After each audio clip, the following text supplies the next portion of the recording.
हैं LIC हर पल आपके साथ।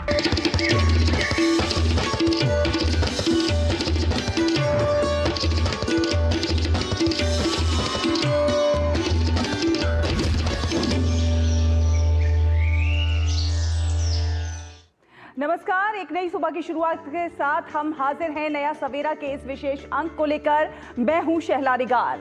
उत्तराखंड के धराली में बादल फटने से भारी तबाही हुई है। रेस्क्यू ऑपरेशन वहां पर लगातार जारी है। इस खबर से जुड़ी हर एक अपडेट हम पहुंचाएंगे आप तक। ग्राउंड जीरो से हमारे साथ जुड़ेंगे हमारे संवाददाता भी। साथ ही साथ हम बात करेंगे नव्य भव्य कर्तव्य पथ पर कर्तव्य भवन की। बात होगी पार्लियामेंट की अपडेट की भी। अगले 1 घंटे में हम आपको दिखाएंगे देश और दुनिया की ताजा तरीन खबरें और साथ ही साथ होंगी फिल्म, साहित्य, संगीत, जीवन के संघर्षों से जुड़ी कुछ कहानियां भी। शुरुआत हेडलाइंस के साथ। उत्तरकाशी के धराली और हर्षिल में बादल फटने से मची तबाही के बाद युद्ध स्तर पर बचाव अभियान जारी। ITBP, NDRF और SDRF की टीमें रेस्क्यू में जुटी। अगले 3 घंटों के लिए ऑरेंज अलर्ट।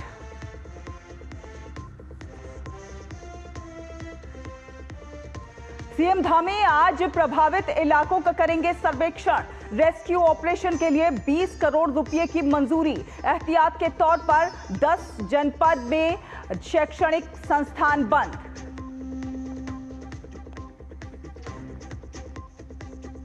प्रधानमंत्री नरेंद्र मोदी आज कर्तव्य भवन का करेंगे उद्घाटन। सुविधाओं से लैस कर्तव्य भवन आधुनिक शासन से जुड़े इंफ्रास्ट्रक्चर का होगा प्रतीक।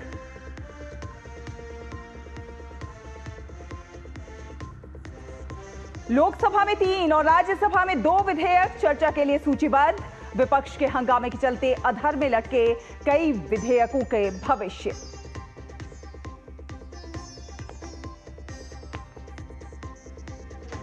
गाजा पर कब्जे के पक्ष में इजरायली सेना। बड़े सैन्य अधिकारियों से मिले नेतन्याहू। 22 महीने से चल रहे युद्ध के लिए बनाई नई रणनीति।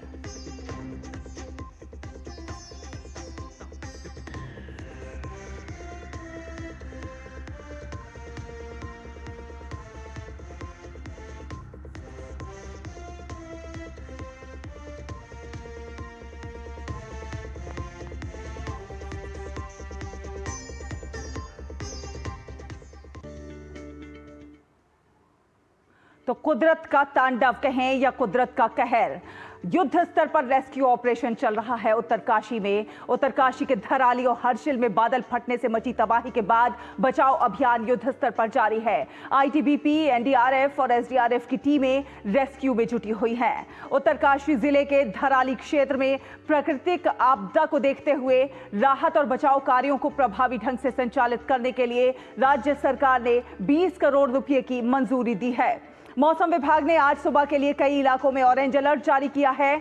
इसमें अल्मोड़ा, बागेश्वर, चमोली, चंपावत, देहरादून, हरिद्वार, नैनीताल, पौड़ी गढ़वाल, पिथौरागढ़, रुद्रप्रयाग, टिहरी गढ़वाल, ऊधम सिंह नगर शामिल हैं। और इसके अलावा मसूरी, ऋषिकेश, कोटद्वार, रानीखेत, मुंशियारी, काशीपुर, रुद्रपुर, केदारनाथ और इनके आसपास के क्षेत्रों में मध्यम से भारी बारिश की संभावना जताई गई है।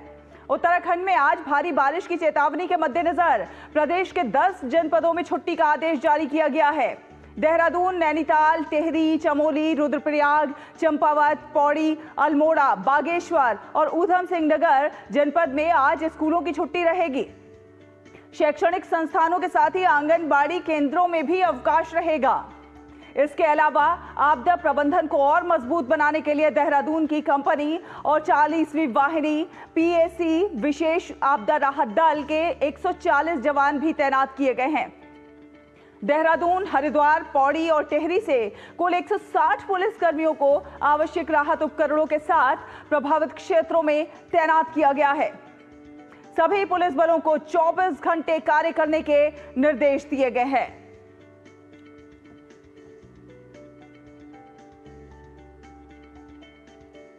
तो युद्ध स्तर पर बचाव अभियान लगातार जारी है। उत्तरकाशी में जिस तरह के भयावह दृश्य देखने को मिले, दिल दहला देने वाले दृश्य देखने को मिले और कुछ ही पलों में गांव का गांव वाइप आउट हो गया। युद्ध स्तर पर राहत और बचाव कार्य वहां पर लगातार जारी है। उत्तराखंड के मुख्यमंत्री पुष्कर सिंह धामी आज आपदा स्थल का निरीक्षण करेंगे। मुख्यमंत्री ने धराली और हर्षिल आपदा प्रभावित क्षेत्र में आपातकालीन सेवाओं को छोड़कर सभी शैक्षणिक और अन्य संस्थान बंद करने के निर्देश दिए हैं। वायुसेना की भी मदद मांगी गई है। सीएम ने कहा है कि हर परिस्थिति में आपदा प्रभावितों के साथ हमारी सरकार पूरी तरह से खड़ी हुई है। सीएम धामी ने देहरादून स्थित आपदा कंट्रोल रूम पहुंचकर धराली उत्तरकाशी में बादल फटने से उत्पन्न हुई स्थिति की जानकारी ली और प्रशासन को प्रभावित क्षेत्रों में राहत और बचाव कार्यों को युद्ध स्तर पर संचालित करने के निर्देश दिए हैं।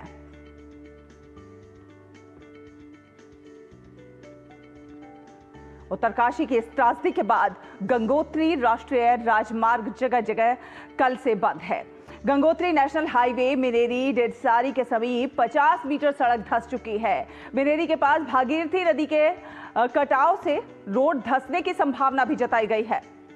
चड़ेथी के पास पापड़गाड़ में भारी भूस्खलन होने से यहां का रास्ता बंद है। गंगनानी से आगे का भी मार्ग बंद है। सुखी टॉप के 7 नाले बंद हैं और इन सभी मार्गों को प्रशासन की मदद से खोलने की कोशिश की जा रही है।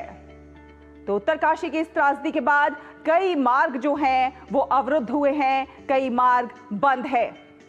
ताजा अपडेट आप तक हम लगातार पहुंचा रहे हैं और इसी बीच उत्तराखंड के कुछ एक हिस्सों में अगले कुछ घंटों के लिए भारी बारिश का ऑरेंज अलर्ट है। इनमें अल्मोड़ा, बागेश्वर, चमोली, चंपावत, देहरादून, हरिद्वार, नैनीताल, पौड़ी गढ़वाल, पिथौरागढ़, रुद्रप्रयाग, टेहरी गढ़वाल, उधम सिंह नगर शामिल हैं।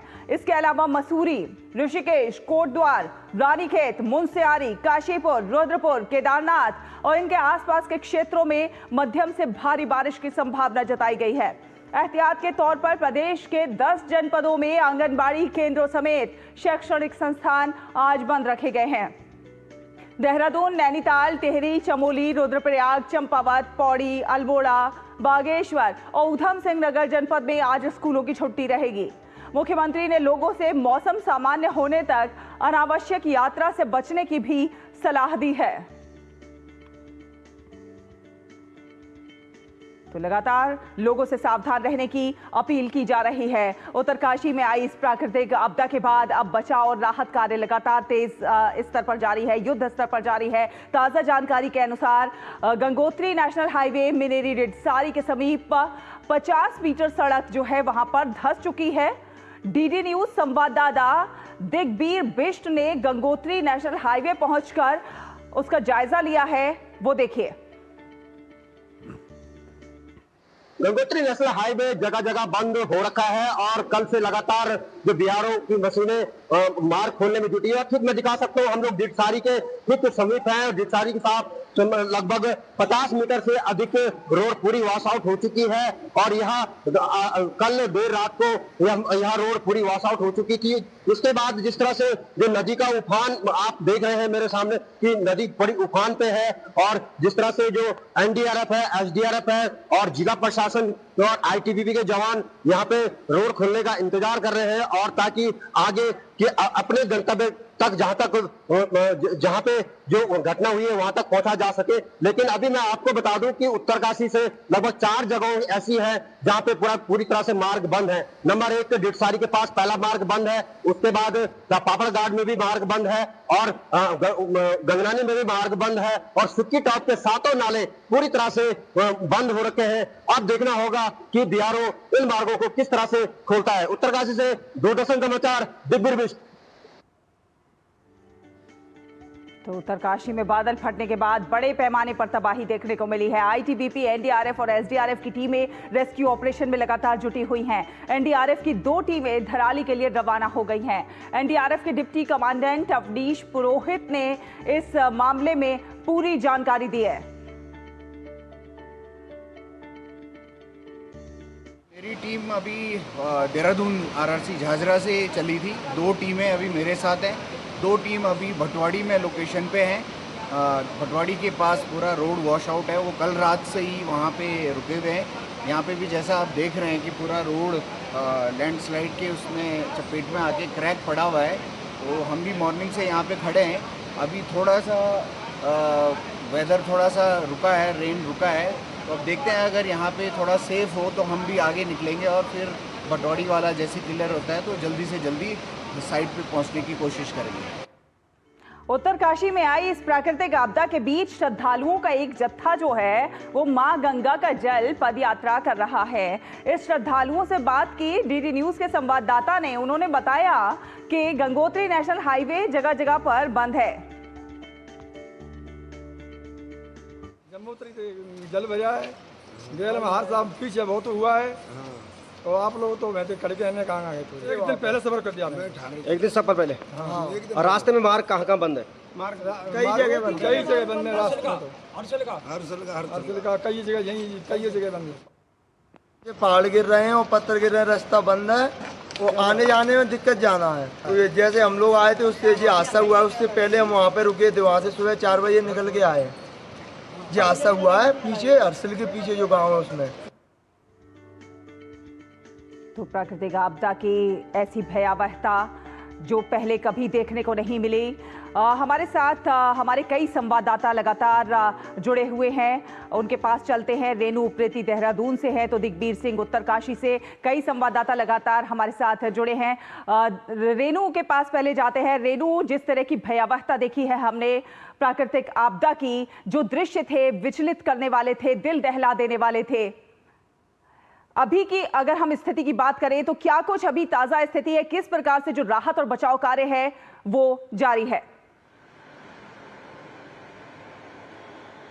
देखिए, अगर हम धराली की बात करते हैं तो कल से ही वहाँ पे बारिश देखने को मिल रही है। बारिश अभी भी वहाँ पे नहीं रुकी है। मौसम खराब है जिस कारण वहाँ पे अभी कोई भी नहीं पहुंचा है। केवल जो स्थानीय आर्मी जवान है वो ही वहाँ पे जाके राहत कार्य में लगे हुए हैं, क्योंकि संपर्क मार्ग पूरी तरह से कट गया है। और जो स्थानीय प्रशासन की टीमें हैं, डीएम है, वो सभी लोग भटवाड़ी में ही मौजूद हैं और रास्ते के खुलने का इंतजार कर रहे हैं, क्योंकि रास्ता जो है पूरी तरह से टूट चुका है। मलबे की चपेट में रास्ता आ चुका है। ऐसे में बीआरओ और जेसीबी मशीन के द्वारा जो है वहाँ पे रास्ते को साफ करने की कोशिश की जा रही है। जैसे जैसे रास्ता साफ होगा, जो टीमें हैं वहां पे गई है राहत बचाव के लिए, वो आगे की ओर बढ़ेंगे। जिलाधिकारी भी भटवाड़ी में ही मौजूद हैं, वो वहीं से निगरानी कर रहे हैं और राहत बचाव कार्य जो है धराली में किया जा रहा है। लेकिन जो वहीं की स्थानीय आर्मी जो वहां पे मौजूद थी उनके द्वारा ही किया जा रहा है। ये बताया जा रहा है कि 70 लोगों को कल वहां से सुरक्षित स्थानों पर पहुंचाया गया था। इसके अलावा धराली में बारिश के कारण जो है नदी भी उफान पर है, जिस कारण जो कछोरा है, मुखवा है, वहां पे जो है सुरक्षित स्थानों पर जो है लोगों को पहुंचाया जा रहा है। और लगातार बारिश वहां पे देखी जा रही है। ऐसे में राहत बचाव में भी मुश्किलें देखी जा रही है। अभी तक सभी आंकड़े भी नहीं आ पाए हैं कि कितने लोग जो है इस मलबे की चपेट में आए हैं। रेनू, आज भी बारिश से कोई जो है राहत की उम्मीद नहीं की जा सकती है। आज भी कई जगहों के लिए ऑरेंज अलर्ट जारी किया गया है। जी बिल्कुल, अगर हम बात करते हैं उत्तराखंड की तो यहाँ पे कई जिलों में ऑरेंज अलर्ट जारी किया गया है। देहरादून में ऑरेंज अलर्ट है, हरिद्वार में, पौड़ी में, नैनीताल में, बागेश्वर में, चंपावत में कई जिलों में ऑरेंज अलर्ट जारी किया गया है। इसके अलावा पूरे प्रदेश भर में जो है मध्यम बारिश देखने को मिल सकती है। अगर बात करें उत्तरकाशी की तो वहां भी मौसम खराब रहेगा, दिन भर बारिश देखने को मिलेगी। ऐसे में आज उत्तराखंड में 10 जिलों में स्कूलों में छुट्टी भी घोषित की गई है ताकि बच्चे सुरक्षित अपने घरों में रह सके। क्योंकि अगर हम राजधानी देहरादून की बात करते हैं तो कल रात से ही यहाँ पे तेज बारिश हो रही है, जिस कारण अगर हम गंगा नदी की बात करें, हरिद्वार में गंगा नदी का जलस्तर 1 मीटर ऊपर डेंजर लेवल में बह रहा है। वहीं अगर हम बात करते हैं भागीरथी नदी की तो वो भी उफान पर है। ऐसी अन्य नदियां जो उत्तराखंड की, अगर हम सरयू की बात करें, हम गोमती की बात करें तो नदियां उफान पर है। बारिश लगातार यहाँ पे देखी जा रही है, जिस कारण स्कूलों में छुट्टी भी कर दी गई है। और अगर हम बारिश के कारण रास्तों की बात करते हैं तो नैनीताल में जो है रास्ते साफ है, लेकिन कई ग्रामीण मार्ग जो है अवरुद्ध हो गए हैं। इसके साथ ही अल्मोड़ा खैरना के पास अगर हम बात करते हैं तो खैरना के पास में राष्ट्रीय राजमार्ग अवरुद्ध हो गया है। इसी तरह टिहरी में भी एक राष्ट्रीय राजमार्ग अवरुद्ध है। पूरे प्रदेश की अगर हम बात करते हैं तो बारिश के कारण यहाँ पे जो है जनजीवन थोड़ा अस्त व्यस्त देखा जा रहा है। हालांकि जहां जहां रास्ते अवरुद्ध है वहां जेसीबी मशीनों के द्वारा रास्तों को खोलने का प्रयास किया जा रहा है। ऐसा ही हाल थराली में भी है, वहां भी क्योंकि कई संपर्क मार्ग जो है जिला मुख्यालय से कट चुके हैं, क्योंकि 3 जगह जो है बादल फटने से कल जो आपदा देखी गई थी, 3 जगह पे मलबा आ गया था, धराली में, सरयू टॉप में और इसके साथ साथ ही जो है 10 जवान भी वहाँ पे लापता बताए जा रहे हैं। तो ऐसे में लगातार जो है बीआरओ के द्वारा जैसे भी मशीनों के द्वारा रास्तों को खोलने का प्रयास किया जा रहा है और कोशिश की जा रही है कि जल्द से जल्द जो है धराली में पहुंचा जाए, क्योंकि देहरादून से कई टीमें जो है रवाना कर दी गई हैं जो वहां पे जाके तुरंत राहत बचाव कार्य करेंगी। लेकिन भटवाड़ी के पास ही वो लोग रुके हुए हैं, क्योंकि जो है मुख्यालय से ही जब धराली से ही संपर्क कर चुका है तो वहां पहुंचना काफी मुश्किल हो रहा है। जो रोड की अगर हम बात करते हैं, जिस सड़क से होते हुए धराली को जाया जाता, वो सड़क पूरी तरह से टूट चुकी है, आगे वाहन बढ़ ही नहीं सकता है, पैदल चलने के लिए काफी दिक्कत है। ऐसे में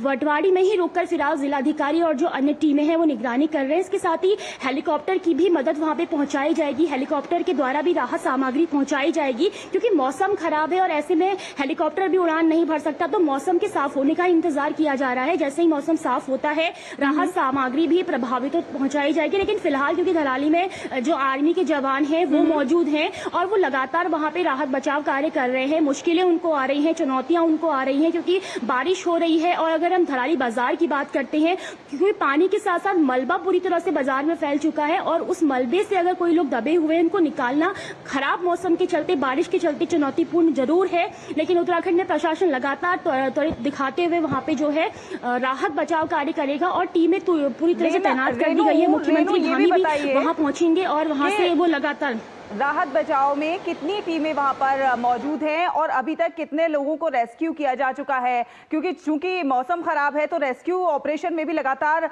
जो है मुश्किल आ रही है। जी देखिए, अगर हम कल की बात करते हैं, क्योंकि 1:45 पे वहां पे बादल फटने से आपदा आई थी, तो उसके लगभग 1 घंटे में 70 से 80 लोगों को तुरंत जो है रेस्क्यू स्थानीय जो आर्मी के जवान वहां पे मौजूद है उन्होंने ही किया था। क्योंकि मैंने आपको बताया कि भटवाड़ी में जो है सड़क टूट चुकी है और भटवाड़ी से आगे ही धराली को जाया जाता है, तो आगे नहीं बढ़ा जा रहा है। तो देहरादून से कई टीमें रवाना की गई हैं, आपदा की टीमें, ITBP के जवान, SDRF के जवान वहां के लिए रवाना हुए हैं, क्योंकि रास्ता टूटा है इसलिए भटवाड़ी में ही वो लोग फंसे हुए हैं। लेकिन धराली में जो है स्थानीय आर्मी के जवान है, जो स्थानीय पुलिस बल के जवान हैं, वो वहां पर लगातार राहत बचाव कार्य कर रहे हैं। हालांकि सटीक आंकड़े अभी नहीं हम तक पहुंचे हैं कि कितने लोगों को बचा लिया गया है और कितने लोग वहां पे अभी भी मौत के साए में दबे हुए हैं। लेकिन ये कहा जा रहा है कि फिलहाल 70 से 80 लोगों को कल ही सुरक्षित स्थानों पर पहुंचा दिया गया था। और जैसे जैसे लोग मिलते रहेंगे जो हताहत प्रभावित हैं, हरसिल में क्योंकि राहत शिविर बनाया गया है, मुखबा है, कछौरा है, जो एक सुरक्षित स्थान है, वहां पे लोगों को पहुंचाया जा रहा है। मेडिकल की टीमें भी तैनात कर दी गई हैं। उत्तराखंड सरकार लगातार एक्टिव मोड पर है और मुख्यमंत्री धामी खुद इसकी निगरानी कर रहे हैं और लगातार वहां पे जरूरत पड़ने पर जो भी राहत सामग्री पहुंचाई जाती है वो पहुंचाई जाएगी, हेलीकॉप्टर के माध्यम से भी पहुंचाई जाएगी। क्योंकि मौसम खराब है इसलिए अभी हेलीकॉप्टर भी उड़ान नहीं भर सकते। जैसे ही मौसम खुलेगा वैसे ही हेलीकॉप्टर भी उड़ान भरेंगे और जो प्रभावित लोग हैं उनको वहां पे राहत सामग्री पहुंचाने का काम किया जाएगा। क्योंकि फिलहाल बारिश है तो रुकावटें, चुनौतियां बनी हुई है, गंभीर स्थिति है इस टाइम धराली की। क्योंकि जो वीडियो भी निकलकर सामने आया था उसमें देखा जा सकता है कैसे 20 सेकंड में तबाही जो है धराली बाजार में मच गई थी। और अब इस धराली में कितने लोग उस मौत के साए में समाये हुए हैं, कितने लोग फंसे हुए हैं, कुछ कहा नहीं जा सकता, लेकिन एक अनुमान लगाया जा रहा है कि जवान भी इसमें लापता हैं। इतनी भयावह आपदा जो देखने वाले, जो प्रत्यक्षदर्शी हैं वो हैरान हैं, जो लोग देख रहे हैं विचलित करने वाली है उनके लिए ये तस्वीरें जो हैं इतनी भयावह। जी बिल्कुल, आर्मी के 10 से 12 जवान, क्योंकि दूसरी जगह पे जब मलबा आया था एक टॉप पे तो वहां पे जो है आर्मी के जवान बह गए थे, वो लापता बताए जा रहे हैं। और विचलित करने वाली ये तस्वीरें हैं क्योंकि ऑरेंज अलर्ट जारी किया गया था उत्तरकाशी के लिए, वहां पे भारी बारिश हो रही थी, लेकिन किसी ने सोचा नहीं था कि भारी बारिश के चलते इतनी बड़ी त्रासदी वहां पे हो जाएगी। और खुद 11 से 12 आर्मी के जवान भी, क्योंकि उनके कैंप वहां पे मौजूद थे, तो वो लोग वहां पे बह गए हैं, उनको भी ढूंढा जा रहा है। लेकिन मुसीबत यहाँ पे है वो यही है, चुनौती यही है, क्योंकि जहाँ पे आर्मी के कैंप भी बहे हैं, जो जवान भी लापता हो रखे हैं, वहां तक पहुंचना भी मुश्किल है। क्योंकि वहां से भी जो है रोड पूरी तरह से टूट चुकी है, संपर्क मार्ग कर चुका है। और ऐसे में अब बीआरओ के द्वारा जो है रास्तों को खोलने का प्रयास किया जा रहा है, जैसे भी मशीन के द्वारा रास्तों को खोलने का प्रयास किया जा रहा है। और उम्मीद है सभी पॉजिटिव ही सोच रहे, सकारात्मक ही सोच रहे कि जल्दी से जल्दी रास्ता खुले तो वो आगे बढ़े और सर्च अभियान को जो है और तेजी से किया जा सके। क्योंकि इस समय अगर हम बात करते हैं तो मुश्किल यही है कि खराब मौसम है, बारिश है, सड़कें टूट चुकी हैं, लिंक लिंक मार्ग अवरुद्ध हो गया है और ऐसे में बड़ी परेशानी है वहां पे पहुंचने की। लेकिन प्रशासन तेजी से काम कर रहा है। बीआरओ जो जेसीबी मशीनें हैं वो लगातार वहां पे काम कर रही हैं और आगे की ओर बढ़ रही हैं। और भटवाड़ी से जिला जा रहा है रेणु कि ये देखिए प्राकृतिक आपदा तो है ही, लेकिन कहीं ना कहीं मानव निर्मित भी इसे इसलिए कहा जा रहा है क्योंकि जिस तरह से कंस्ट्रक्शन जो है बढ़ता जा रहा है, जो पर्यटन स्थल है उन पर, तो वो भी कहीं ना कहीं इसका कारण हो सकते हैं, क्योंकि प्रकृति जो जब अपने रूप में आती है तो वो अपना स्थान ले ही लेती है। जी बिल्कुल, देखिए क्योंकि जिस धराली गांव में ये आपदा आई है, जिस बाजार के वहां पे आपदा आई है, क्योंकि जब बादल फटा था तो 3 जगह पे मलबा गया था। एक सूखी टॉप पे बादल का मलबा गया, एक धराली बाजार की तरफ आया, क्योंकि सूखी टॉप पे जो है इतनी दिक्कत नहीं देखी गई है। लेकिन अगर हम धराली बाजार की बात करते हैं, वो जो खीर गाड़ है उसके ठीक पास में नीचे की तरफ को ही जो बाजार है, जो कस्बा हम कह सकते हैं, वो बसा हुआ था। और जब बादल फटा और मलबा आया तो वो इतनी तेजी से आया कि वो पूरे धराली बाजार को अपने साथ 20 सेकंड में तबाह करते हुए ले चला। जब वीडियो में भी हम देख रहे हैं तो कई लोग जो है भागते हुए अपनी जिंदगी को बचाते हुए नजर आ रहे हैं। लेकिन वो कह सकते हैं ना, जब प्राकृतिक आपदा आती है तो फिर कोई भी नहीं बच पाता। उन लोगों ने बचने की कोशिश की, लेकिन 20 सेकंड कितने होते हैं आप समझ सकते हैं। 20 सेकंड में कैसे पूरा बाजार तबाह हो गया। लोग उसमें, कई लोग चपेट में आ गए, गाड़ियां चपेट में आ गई है, होटल, होम स्टे, यानी कि पूरा धराली बाजार, क्योंकि गंगोत्री धाम जब भी जाया जाता है तो उसी बाजार में, उसी धराली गांव में लोग रुकते हैं, होम स्टे में रुकते हैं, होटलों में रुकते हैं, वहां पे नाश्ता करते हैं, खाना खाते हैं और सामान खरीदते हैं। उसके बाद ही वो गंगोत्री धाम की ओर बढ़ते हैं। लेकिन कल का जो भीषण त्रासदी हमने वीडियो में देखी है, 20 सेकंड में पूरा धराली का तबाह होना, बाजार का जो तबाह होना है, वाकई विचलित करता है वो। जी रेणु, चलिए आप अपनी नजर बनाकर रखिए, पल पल की अपडेट हम आपसे लेते रहेंगे, अपने दर्शकों तक पहुंचाते रहेंगे। तो बेहद ही भयावह है ये त्रासदी उत्तरकाशी में। त्रासदी के बाद लगातार राहत और बचाव अभियान लगातार जारी है। फिलहाल एक छोटे से ब्रेक के लिए यहाँ पर रुकते हैं, ब्रेक के बाद वापस आएंगे तो कुछ और खबरों का रुख करेंगे। जब भूख सताए MDH याद आए, सेहत और न्यूट्रिशन मिले, बॉडी क्या स्ट्रॉन्ग बने, थोड़ा खा के पेट भरे, डाइजेशन को ना दे धोखा, MDH सोयाबीन का चोखा। सोयाबीन बढ़िया नगेट्स, सोया चूरा और सोया चाप। MDH सोयाबीन असली प्रोटीन। MDH मेरी पसंद, मेरी पसंद, मेरी पसंद, मेरी पसंद, हमारी पसंद, हम सबकी पसंद। मजबूत देश का मजबूत सरिया हो गया स्टील। भाई बहुत असमंजस में हूँ, अपने आप से ही सवाल करके परेशान हूँ।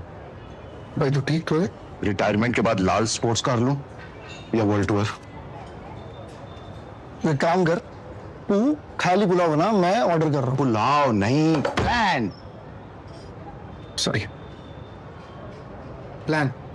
लाइफ इंश्योरेंस का रिटायरमेंट प्लान, गारंटीड पेंशन के साथ।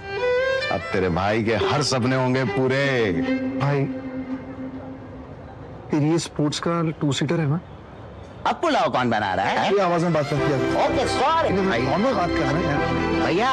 सपनों को रखो सुरक्षित रिटायरमेंट प्लान के साथ। सबसे पहले लाइफ इंश्योरेंस। ब्रेक के बाद स्वागत है आपका कर्तव्य पथ पर कर्तव्य भवन। जी हां, प्रधानमंत्री नरेंद्र मोदी आज दिल्ली के कर्तव्य पथ पर स्थित कर्तव्य भवन का उद्घाटन करेंगे। ये भव्य भवन जो है वो केंद्र सरकार की सेंट्रल विस्टा परियोजना का बेहद अहम हिस्सा माना जा रहा है। इसे प्रशासनिक दक्षता, नवाचार और पारदर्शिता की दिशा में एक ऐतिहासिक कदम माना जा रहा है। लगभग 1.5 लाख वर्ग मीटर क्षेत्र में फैले इस अत्याधुनिक बिल्डिंग में 2 बेसमेंट हैं और 7 मंजिलें हैं। प्रधानमंत्री नरेंद्र मोदी कर्तव्य भवन 3 का उद्घाटन करेंगे। ये कर्तव्य भवन सेंट्रल विस्टा के व्यापक परिवर्तन का एक हिस्सा है। ये कई आगामी कॉमन सेंट्रल सेक्रेटरिएट भवनों में से पहला है, जिसका उद्देश्य प्रशासनिक प्रक्रियाओं को सुव्यवस्थित और चुस्त शासन को सक्षम बनाना है। आपको बताते हुए खुशी हो रही है कि जैसे राजपथ को प्रधानमंत्री जी ने कर्तव्य पथ का नाम दिया, उसी प्रकार से इन भवनों का नाम कर्तव्य भवन रहेगा। कर्तव्य भवन 3 एक अत्याधुनिक कार्यालय परिसर होगा जो लगभग 1.5 लाख वर्ग मीटर क्षेत्र में फैला है। इसमें 2 बेसमेंट और भूतल सहित 7 मंजिलें हैं। इसमें गृह मंत्रालय, विदेश मंत्रालय, ग्रामीण विकास मंत्रालय, MSME मंत्रालय, कार्मिक और प्रशिक्षण विभाग, पेट्रोलियम एवं प्रधान वैज्ञानिक सलाहकार के कार्यालय होंगे।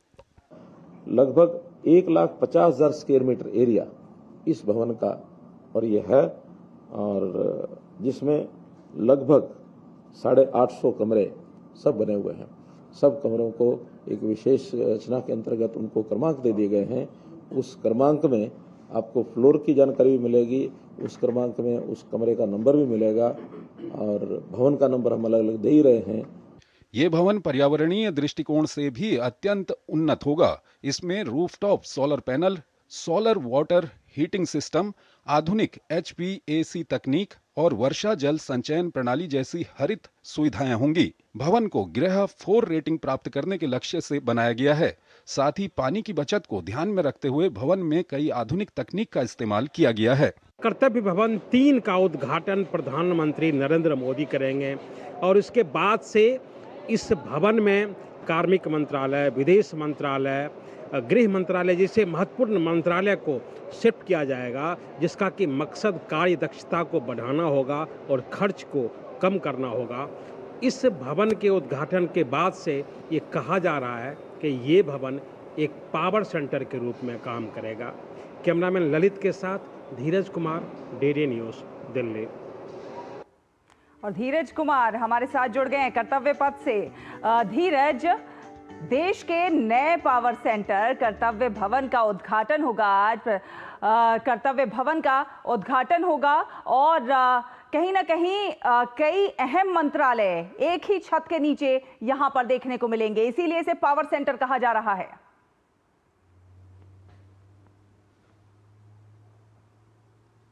जी बिल्कुल, आपने सही कहा है। ये जो भवन बनकर तैयार हुआ है, इस भवन में जो प्रमुख जो मंत्रालय हैं उन मंत्रालयों को यहाँ पे शिफ्ट किया जाएगा, जिसमें कि गृह मंत्रालय भी है, जिसमें कि कार्मिक मंत्रालय है, जिसमें कि पेट्रोलियम मंत्रालय है, उसके बाद ग्रामीण विकास मंत्रालय जैसे जो प्रमुख मंत्रालय हैं वो मंत्रालय यहाँ शिफ्ट किए जाएंगे। और जो पूरी की पूरी एक कोशिश है सेंट्रल विस्टा प्रोजेक्ट के जरिए कि एक मंत्रालय को एक ही बिल्डिंग में शिफ्ट किया जाए, क्योंकि हम जानते हैं कि अगर हम गृह मंत्रालय की ही बात करें तो गृह मंत्रालय का एक विभाग जो है वो किसी दूसरे भवन में है, दूसरा जो विभाग है वो किसी दूसरे भवन में है। लेकिन अब गृह मंत्रालय एक ही भवन में होगा, जिसमें कि अगर गृह मंत्रालय के अधीन अगर हम IB की ऑफिस की बात कर लें तो पहले IB की ऑफिस जो थी वो दूसरे बिल्डिंग में थी।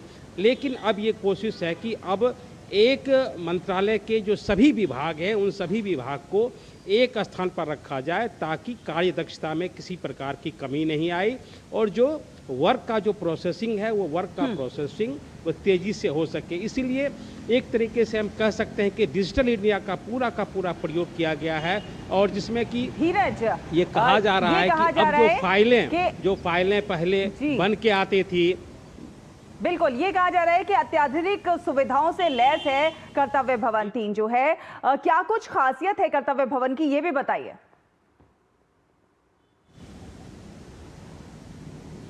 देखिए, अत्याधुनिक सुविधाओं से बिल्कुल लैस है और इसमें जो सिस्टम बनाया गया है उस सिस्टम के हिसाब से जो खर्च होते हैं मंत्रालयों में, उस खर्च में कमी लाने की एक तरीके से पूरी की पूरी कोशिश की गई है। जैसे कि अगर हम एनर्जी सेक्टर की ही बात कर लें तो इस भवन के निर्माण से ऊर्जा के खपत में लगभग 34% की जो कमी आएगी, और जो रेंट आता था 1000 करोड़ रुपये का, जो अलग अलग भवन में जो मंत्रालय बने हुए थे, तो 1000 करोड़ रुपये के रेंट में भी कमी आएगी। सोलर सिस्टम यहाँ बना हुआ है, यहाँ एक तरीके से 2 बेसमेंट में पार्किंग की सुविधा है, जहाँ की एक साथ 600 गाड़ियाँ खड़ी हो सकती है, उसकी सुविधा है। डिजिटल टेक्नोलॉजी से इसको निर्मित किया गया है। फाइलिंग की सुविधा होगी, ताकि कोई भी फाइल, किसी भी फाइल का मूवमेंट अब कोई कर्मचारी या कोई अधिकारी फाइल लेके नहीं जाएगा, सारी की सारी सुविधाएं डिजिटल होगी। तो एक प्रकार से इसका जो डाइनिंग हॉल बनाया गया है, इसका जो जिसमें कि मीटिंग होगी, उसके जो कमरे बनाए गए हैं वो अत्याधुनिक तरीके से बनाए गए हैं। मतलब आप कहा जा सकता है कि एक ही छत के नीचे, एक ही रूफ के नीचे आपको सारी की सारी सुविधाएं एक साथ मिलेगी, अत्याधुनिक सुविधाएं मिलेगी, और वो ऐसी सुविधाएं होगी जो तमाम, जो कह सकते हैं कि तमाम जो तकनीकी प्रयोग से वो लैस होगा। तो इसकी मंशा यही है कि एक भवन में एक छत के नीचे ही सारी की सारी सुविधाएं दी जाए, ताकि मंत्रालयों के जो कर्मचारी हैं, जो अधिकारी हैं, उसको दूसरे स्थान पर जाने की कोशिश नहीं करनी पड़े। तो कुल मिला के ये कोशिश है। और जो सबसे प्रमुख बातें हैं कि ऐसी जो बिल्डिंग है, कर्तव्य भवन जिसको कहा जा रहा है, ऐसी 10 बिल्डिंग बनाने की स्कीम है। अभी 3 बिल्डिंग बन के तैयार हुआ है। अगले 2 महीने में जो सारी उसकी जो प्रक्रिया है वो पूरी हो जाएगी। तो इस इलाके में ऐसी 10 बिल्डिंग बनाने की ये कोशिश है, ताकि जितने भी मंत्रालय हैं भारत सरकार के, उन मंत्रालयों को इस बिल्डिंग में शिफ्ट किया जा सके। तो पूरी की पूरी तैयारी चल रही है। अभी आप देख रहे हैं, आपसे थोड़ी देर के बाद लगभग 12 बजे के करीब प्रधानमंत्री यहाँ आएंगे और इस भवन का उद्घाटन करेंगे। जी चलिए, आप अपनी नजर बनाकर रखिए धीरज, आगे भी आपसे जानकारी लेते रहेंगे। फिलहाल धन्यवाद ये तमाम अपडेट हमारे दर्शकों से साझा करने के लिए। और आगे बढ़ेंगे और बात करेंगे संसद के मानसून सत्र की। जी हां, संसद के मानसून सत्र के दौरान आज दोनों ही सदनों में कई अहम विधेयक चर्चा और पास किए जाने के लिए पेश होंगे। लोकसभा में 3 और राज्यसभा में 2 विधेयक सूचीबद्ध हैं। लोकसभा में वाणिज्य पोत परिवहन विधेयक, राष्ट्रीय खेल शासन विधेयक और राष्ट्रीय डोपिंग रोधी संशोधन विधेयक पारित किए जाने के लिए पेश होंगे। वाणिज्य पोत परिवहन विधेयक की बात की जाए तो इस विधेयक के माध्यम से समुद्री संधियों और अंतर्राष्ट्रीय दस्तावेजों के तहत भारत के दायित्वों का अनुपालन सुनिश्चित किया जाना है।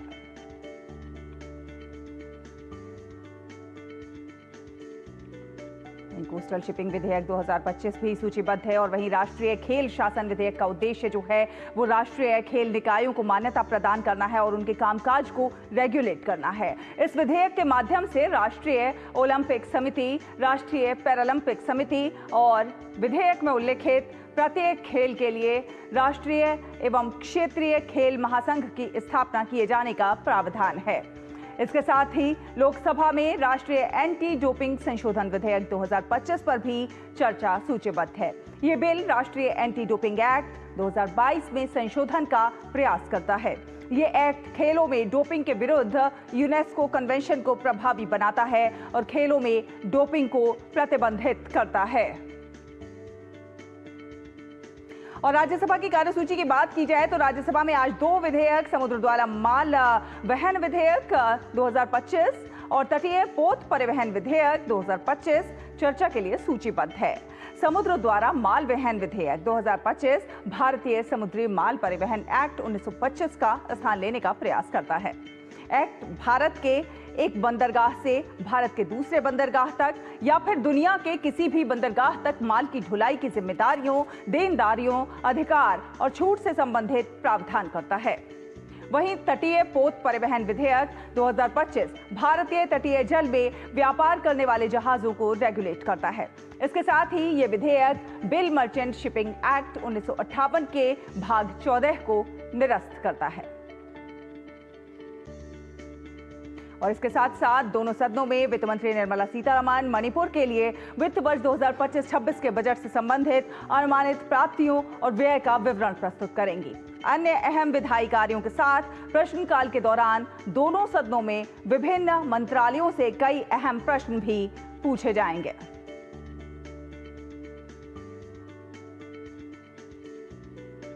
तो प्रश्नकाल के दौरान कई अहम प्रश्न भी आज पूछे जाएंगे। तो संसद में आज क्या कुछ खास रहने वाला है, इस पर हम लगातार बात कर रहे हैं। राजेश राज हमारे सहयोगी हमारे साथ जुड़ रहे हैं ज्यादा जानकारी के साथ। राजेश, अगर सदन की कार्यवाही की बात की जाए तो आज भी कई जो है महत्वपूर्ण बिल जो है, महत्वपूर्ण विधेयक जो है वो सूचीबद्ध हैं। कई विधायी कार्य हैं जो पटल पर रखे जाने हैं, जो होने हैं। लेकिन क्या उम्मीद की जा सकती है कि आज सदन की कार्यवाही सुचारू रूप से चलेगी?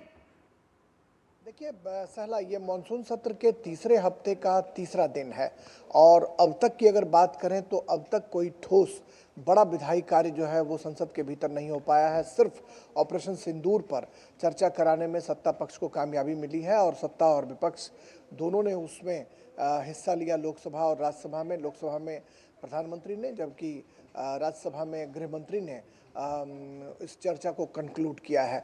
लेकिन अगर किसी बड़े विधेयक की बात करें या बड़े किसी कार्य की बात करें तो वो अब तक नहीं हो पाया है। आप जानते हैं कि बिहार में मतदाता पुनरीक्षण कार्य में गड़बड़ियों की शिकायत को लेकर विपक्ष रोज मकर द्वार पर धरना प्रदर्शन कर रहा है।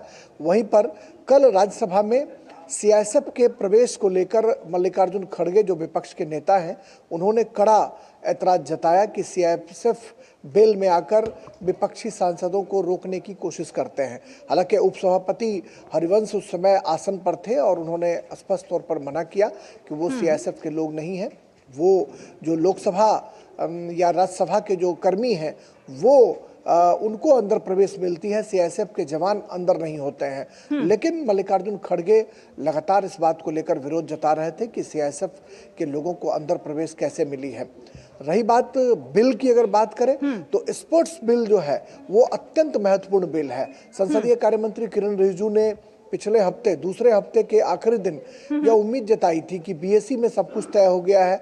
विपक्ष के जो लोग हैं वो बीएससी की बैठकों में इस बात को लेकर सहमति प्रदान कर रहे हैं कि स्पोर्ट्स बिल पर हम चर्चा करेंगे, लेकिन सदन के भीतर आने के बाद उनका रवैया बिल्कुल बदल जाता है।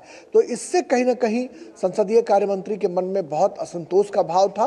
वो स्पष्ट तौर पर ये कह रहे थे कि बीएससी की बैठकों में या लोकसभा स्पीकर या राज्यसभा के उपसभापति के कमरे में जब भी बैठक होती है तब विपक्ष अपनी रजामंदी की मुहर लगाता है, लेकिन सदन के भीतर आकर उनका रवैया बिल्कुल बदल जाता है, जो कहीं ना कहीं असंतोष पैदा करता है। और विपक्ष को ऐसा नहीं करना चाहिए। विपक्ष के लोग सदन के भीतर कुछ बोलते हैं और बाहर आकर सीधा वो पलट जाते हैं।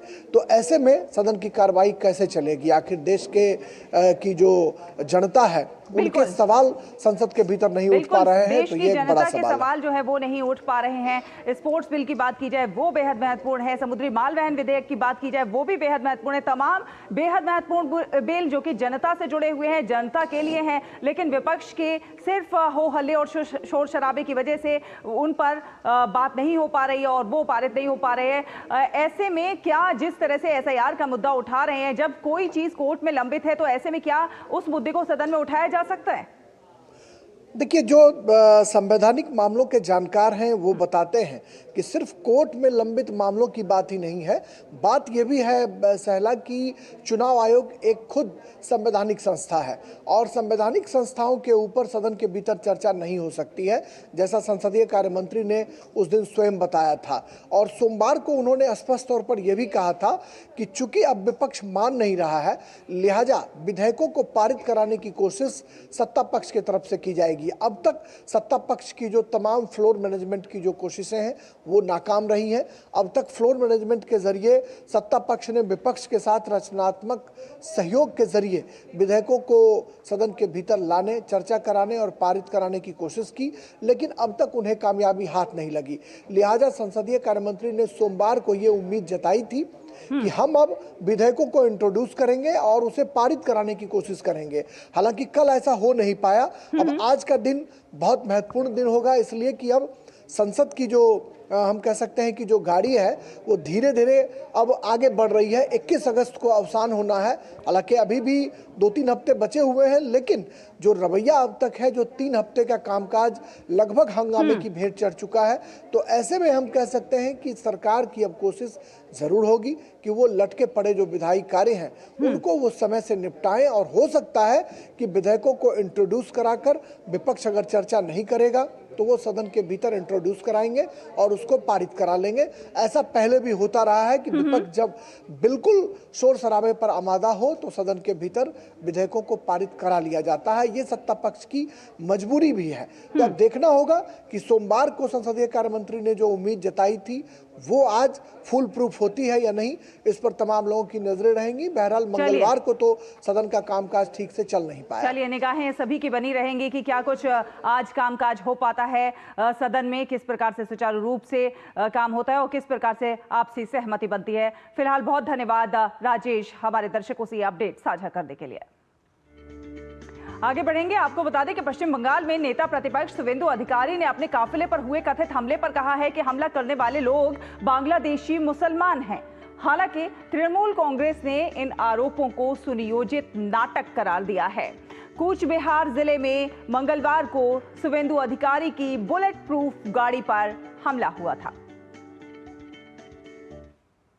बुलेट प्रूफ कार था, नहीं तो मुझे आप मॉर्ग में माने पोस्टमार्टम मॉर्ग में देख सकता है।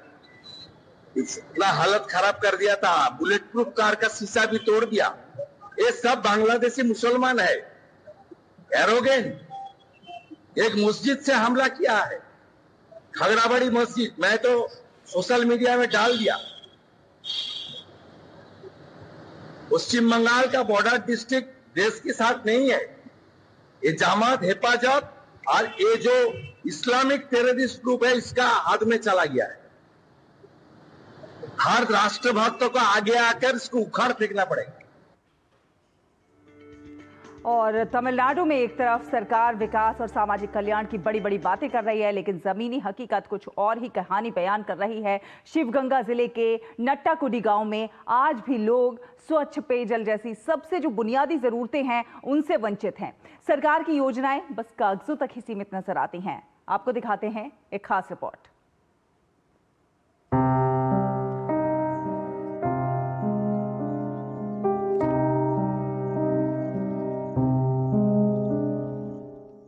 ये है तमिलनाडु का नट्टाकुडी गांव। कभी नट्टाकुडी गांव में 5000 से अधिक लोगों का आशियाना था, लेकिन अब नट्टाकुडी गांव एक भूतिया गांव बन गया है। नट्टाकुडी गांव में केवल अब एक व्यक्ति रह गया है। नट्टाकुडी गांव के लोग पलायन कर चुके हैं। वजह है गांव में स्वच्छ पेयजल जैसी अहम बुनियादी सुविधाओं की कमी। सबसे अहम बात है तमिलनाडु सरकार की घोषणा की कि शिवगंगा विधानसभा क्षेत्र में मातृ ग्राम पंचायत, जिसमें नट्टाकुडी गांव भी शामिल है, सभी घरों में 100% पाइप से पानी का कनेक्शन पहुंचा दिया गया है। पिछले 4 वर्षों में केंद्र सरकार ने जल जीवन मिशन के तहत तमिलनाडु को 4835 करोड़ रुपए से अधिक की राशि प्रदान की है। ऐसे में सवाल उठता है कि केंद्र सरकार ने जल जीवन मिशन के तहत तमिलनाडु को दिया गया पैसा कहां गया।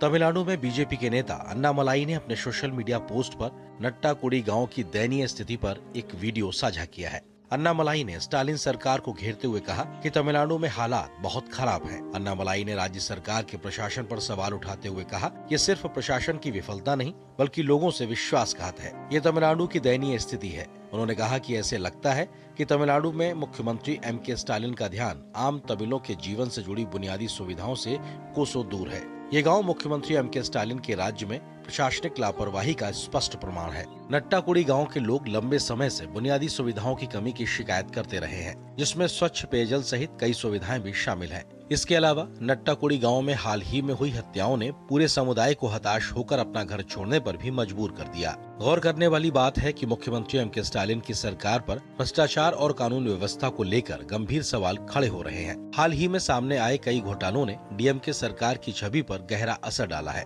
विपक्ष का आरोप है कि सत्ता के नजदीक लोग सरकारी योजनाओं में धांधली कर रहे हैं और प्रशासन मौन है। भ्रष्टाचार के अलावा कानून व्यवस्था की हालत भी चिंता का विषय बनी हुई है। बड़े शहरों से लेकर ग्रामीण इलाकों तक अपराध की घटनाएं लगातार बढ़ रही हैं। हत्या, डकैती और साइबर क्राइम की बढ़ती वारदातों ने जनता को डरा कर रख दिया है। विपक्ष का कहना है कि पुलिस व्यवस्था पूरी तरह राजनीतिक दबाव में काम कर रही है और आम लोगों की सुनवाई नहीं हो रही।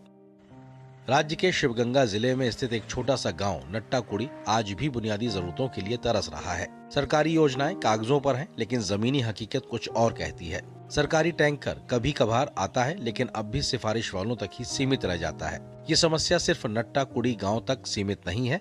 पूरे राज्य में कई ऐसे गांव हैं जो बुनियादी सुविधाएं, पानी, बिजली, स्वास्थ्य, शिक्षा से वंचित है। क्या कारण है कि करोड़ों की विकास योजनाओं के बावजूद नट्टाकुडी जैसे गांव आज भी बुनियादी हक से वंचित है? क्या भ्रष्टाचार की जड़ें इतनी गहरी हैं कि पानी जैसी जरूरत भी राजनीति की भेंट चढ़ गई है? पेयजल जो जीवन की सबसे पहली जरूरत है, अगर वही सरकारें नहीं दे पा रही हैं, तो फिर जनता किससे उम्मीद करे? Bureau report, DD news, Tamil Nadu. और आपको बता दें कि दक्षिण कश्मीर के कुलगाम जिले में आतंकियों के खिलाफ चल रही मुठभेड़ आज छठे दिन भी जारी है। अखल के घने जंगलों में जारी इस अभियान को रात में तेज बारिश के कारण कुछ समय के लिए रोकना पड़ा था। हालांकि मौसम साफ होते ही सुरक्षा बलों ने आज सुबह फिर से कार्रवाई शुरू कर दी। अब तक इस मुठभेड़ में 3 आतंकवादी मारे जा चुके हैं, जबकि 3 सुरक्षाकर्मी घायल हुए हैं। सभी घायल जवानों का श्रीनगर स्थित सेना अस्पताल में उपचार जारी है। मंगलवार शाम गोलीबारी तेज होने के दौरान जिला प्रशासन और कुलगाम पुलिस ने संयुक्त अभियान चलाकर 25 नागरिकों को सुरक्षित बाहर निकाला, जिनमें बच्चे, गर्भवती महिलाएं, हृदय रोगी शामिल थे। सभी को स्थानीय अस्पताल में भर्ती करा दिया गया है। स्वास्थ्य विभाग ने इस दौरान त्वरित चिकित्सीय सहायता के लिए 3 एम्बुलेंस तैनात की हैं। नया सवेरा में फिलहाल एक छोटा सा ब्रेक लेते हैं और ब्रेक के बाद वापस आएंगे तो दिखाएंगे अखबारों की सुर्खियां। दम आलू कैसे बना और दाल तड़का भी और मशरूम मसाला भी। बिना MDH मसालों के टेस्टी खाना कैसे बनेगा? MDH दम आलू, दाल तड़का और मशरूम मसाला। MDH से खाना हर बार मजेदार। मस्त है, सरस छे। उड़ी बाबा। MDH सदा आपको नए स्वाद देने के लिए प्रतिबद्ध है। MDH। जब धरती चीर कर निकलता है लोहे का पत्थर और मिलता है मोंगिया के जोश से, फिर तपता है, पिघलता है और बनता है फौलाद। अब होता है सरिया सारी खूबियों के साथ। मोंगिया स्टील, मजबूत देश का मजबूत सरिया। मुरली जी के फादर का कैंसर का इलाज 3 साल चला। पॉलिसी बाजार की टीम ने उनके इलाज का 1 करोड़ का क्लेम अप्रूव करवाने में पूरी हेल्प की। बीमारी में हेल्थ इंश्योरेंस ही काम आएगा। पॉलिसी बाजार पर 1 करोड़ का हेल्थ इंश्योरेंस सिर्फ 360 रुपए महीने से शुरू। ब्रेक के बाद स्वागत है। नया सवेरा देख रहे हैं आप और नया सवेरा में अब बारी अखबारों की सुर्खियां जानने की।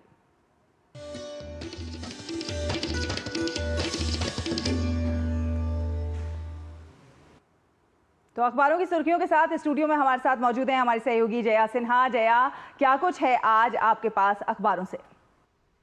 शुक्रिया शैला। अगर हम अखबारों की बात करें तो आज तमाम अखबारों ने उत्तराखंड में जिस तरह की प्रलय आई उसी को प्रमुखता से छापा है और ये तस्वीरें यकीनन बेहद विचलित करने वाली तस्वीरें हैं। फट पड़ा आसमान, नवभारत टाइम्स की ये हेडलाइन है जिसमें कैसे सिर्फ 34 सेकंड में प्रकृति ने जो अपना तांडव मचाया है उसकी तस्वीरें पेश की गई हैं। और जिस तरह से लगातार हम कल लगातार तमाम चैनल्स पर हर जगह इनकी तस्वीरें और वीडियोस देखते रहे, वो वाकई विचलित करने वाली हैं। तो उत्तराखंड में उत्तरकाशी में 3 जगह बादल फटने की बड़ी तबाही को यहाँ पर प्रमुखता से छापा गया है। किस तरह से अभी भी बड़ी संख्या में लोग लापता हैं और युद्ध स्तर पर इस वक्त बचाव कार्य जारी है, उसकी लगातार अपडेट हम यहाँ दे रहे हैं। लेकिन यहाँ पर NBT ने अपना एक व्यू भी छापा है जिसमें वो कह रहा है कि लगातार प्रकृति देती है चेतावनी, लेकिन हम कब चेतेंगे। और यहाँ पर जिक्र 2013 में केदारनाथ में आई तबाही का भी किया गया है। वो केदारनाथ में जिस तरह की तस्वीरें सामने आई थी वो उस समय आज तक क्या हम उन तस्वीरों से सबक नहीं ले पाए? तो कैसे प्रकृति इस वक्त हमें एक बार फिर चेतावनी दे रही है। पहाड़ी इलाके, यहाँ पे चेतावनी सिर्फ उत्तराखंड नहीं है, उत्तराखंड से लेकर हिमाचल प्रदेश और हर पहाड़ी इलाके में बार बार प्रकृति हमें यहाँ पे चेतावनी दे रही है। लेकिन क्या हम उसकी चेतावनी को समझ रहे हैं? यही प्रमुखता से यहाँ पर कहने की कोशिश की है। अगली खबर यहाँ पर हम लेंगे दैनिक जागरण से, जहां पर उपराष्ट्रपति चुनाव से पहले मोदी ने राजग में एकजुटता पर दिया जोर। कल जिस तरह से NDA की संसदीय दल की मंगलवार को बैठक हुई है, क्या कुछ प्रमुखता से उनमें किन मुद्दों पर चर्चा हुई, इससे लेकर यहाँ पर खबर है। ऑपरेशन सिंदूर की सफलता के लिए राजग संसदीय दल की बैठक में प्रधानमंत्री नरेंद्र मोदी का अभिनंदन किया गया। साथ ही प्रधानमंत्री मोदी ने कहा कि ऑपरेशन सिंदूर पर संसद में जो बहस की मांग यहाँ पर विपक्ष ने की, कहीं ना कहीं ये उनकी बहुत बड़ी गलती थी, क्योंकि सरकार की ओर से पूरे देश को बताया गया कि कैसे ऑपरेशन सिंदूर किया गया और कैसे जो शौर्य गाथा थी उसके बारे में यहाँ पर जिक्र किया गया और इससे पूरा देश ये समझ गया कि आखिर विपक्ष कहाँ खड़ा है। साथ ही उपराष्ट्रपति चुनाव और बिहार चुनाव से पहले यहाँ पर प्रधानमंत्री नरेंद्र मोदी ने राजग पर एकजुटता पर भी जोर दिया है और साथ ही प्रधानमंत्री नरेंद्र मोदी ने बैठक में मौजूद गृह मंत्री अमित शाह की भी प्रशंसा की कि कैसे वो आज़ादी के बाद सबसे लंबे समय तक कार्य करने वाले गृह मंत्री बन गए हैं।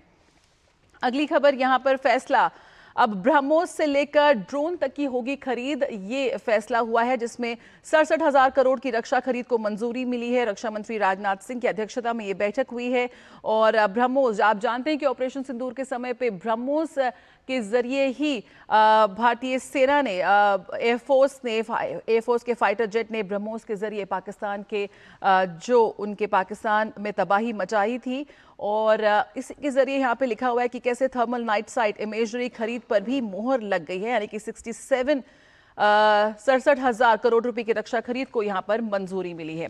अगली खबर छात्रों के लिए, अभिभावकों के लिए। सीबीएसई छात्रों के लिए 75% हाजिरी अनिवार्य होगी। जी हां, अगर इससे कम हुई आपकी हाजिरी तो आपको परीक्षा में एग्जाम में नहीं बैठने दिया जाएगा। सीबीएसई की तरफ से बहुत ही सख्त दिशा निर्देश यहाँ पर जारी किए गए हैं और उसमें लेकिन कुछ यहाँ पे ढील दी गई है।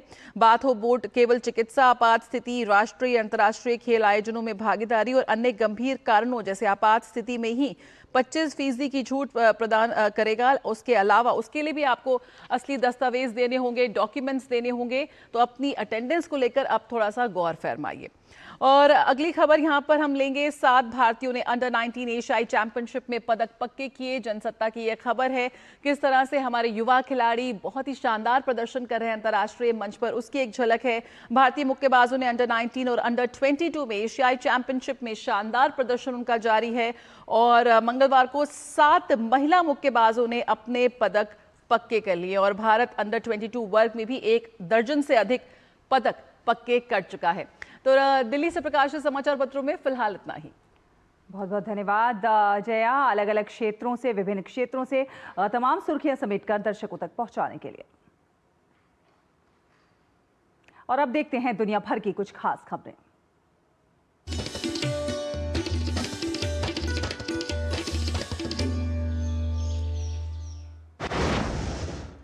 इजराइल सरकार गाजा पट्टी के उस क्षेत्र में भी सेना तैनात करने पर विचार कर रही है जो अभी उसके नियंत्रण में नहीं है। इजराइल के प्रधानमंत्री बेंजामिन नेतन्याहू ने गाजा पट्टी में लगभग 22 महीने से चल रहे संघर्ष के लिए नई रणनीति को अंतिम रूप देने के लिए वरिष्ठ सुरक्षा अधिकारियों से मुलाकात की।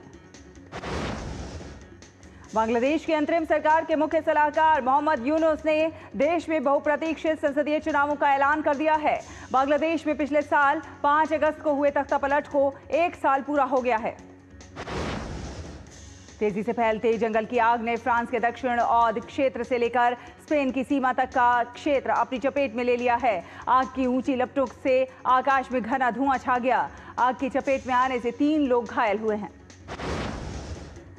उत्तर पूर्वी एरिजोना के चिनले हवाई अड्डे के पास एक चिकित्सीय परिवहन विमान दुर्घटनाग्रस्त हो गया है। हादसे के बाद विमान में आग लग गई जिससे इसमें सवार सभी 4 लोगों की मौत हो गई। जापान के हिरोशिमा पर परमाणु बमबारी की आज 80वीं वर्षगांठ है। इस बमबारी में लाखों लोग मारे गए थे और शहर पूरी तरह से तबाह हो गया था। आज ही के दिन साल 1945 में अमेरिका ने द्वितीय विश्व युद्ध के दौरान जापान के हिरोशिमा शहर पर लिटिल बॉय नामक यूरेनियम आधारित परमाणु बम गिराया था। और अब बात कारोबार की।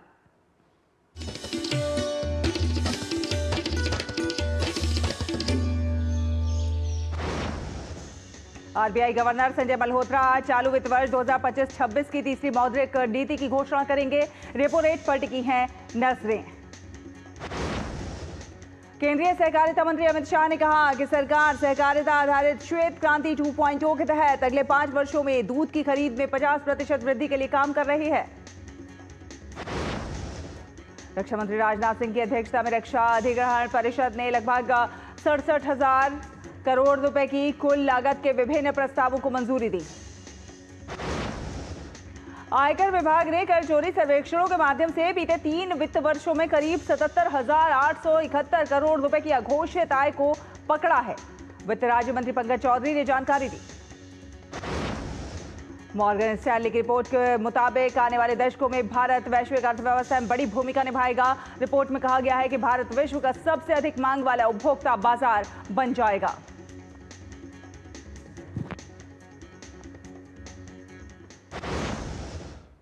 और अब खबरें खेल जगत से।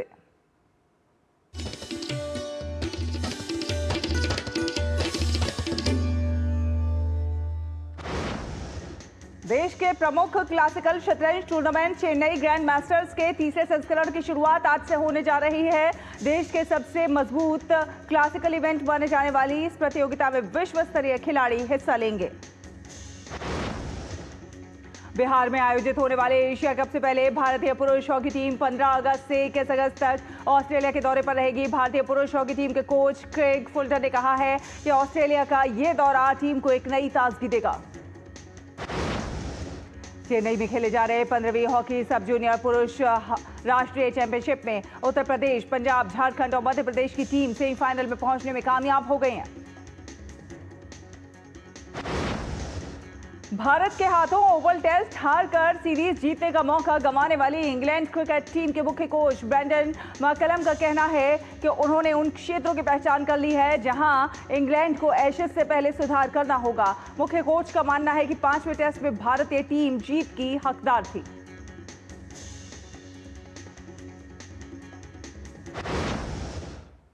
और नया सवेरा में अब देखेंगे मिजाज मौसम।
तो इसी के साथ आज के नया सवेरा के इस अंक में फिलहाल इतना ही, लेकिन जाने से पहले हम आपको दिखाते हैं तमिलनाडु के थुथुकुडी में आयोजित परिमाया मठ चर्च उत्सव की कुछ खूबसूरत झलकियां। आप देखिए झलकियां और हमें और हमारी पूरी टीम को दीजिए अनुमति। नमस्कार।